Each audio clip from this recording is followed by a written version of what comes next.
looking at a Caspar David Friedrich, a German Romantic artist. It's a painting called A Walk at Dusk, and it dates to somewhere between 1830 and 1835.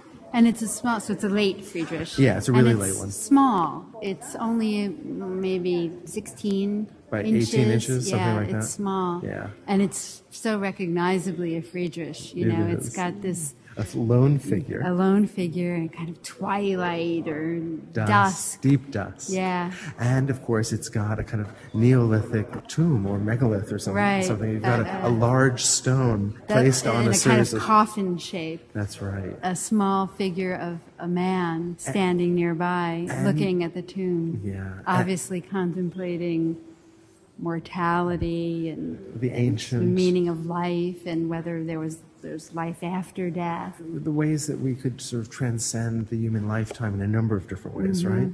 Because you've got the figure himself contemplating perhaps his own death. I think the museum has suggested that this may even be Friedrich. But then you've got this, he's contemplating death in front of a really ancient tomb, right? A tomb that's probably 4,000 years old. And so it's, what does death mean in that kind of historic time frame? Right. And then you've got nature itself. Right, and you've in a kind of wintry landscape, I think, right? With the bare trees. Yeah, trees that have lost their leaves. At least in the foreground, yeah. Right. Yeah. So you've got this notion of a kind of renewal in nature. Right. And then you've got the sky. And actually the whole thing is just this sort of purplish, beautiful... grayish, greens. Yeah. He really indulged in this sort of somber, quiet, contemplative state. But you can think about it as a kind of modern religious painting. Absolutely. Of a contemplation of the meaning of life. I mean, I think we're supposed to identify with that figure and I think we be step there right at into that moment in yeah. nature alone, in the very quiet at dusk.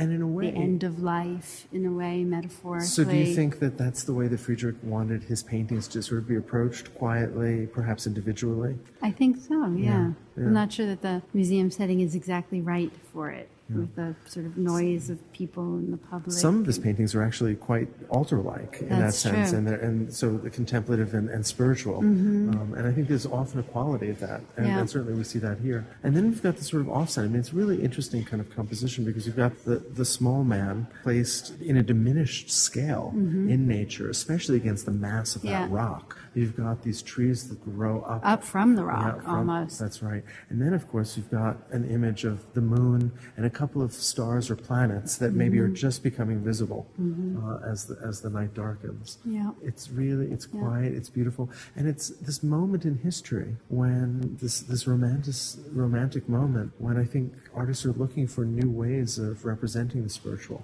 Right, and by romantic we don't mean like the normal usage of our way of using the word romantic. No, not in terms of love. But of something more emotional, something more expressive. Yeah, that really privileges human emotion. I think that's feeling. exactly right.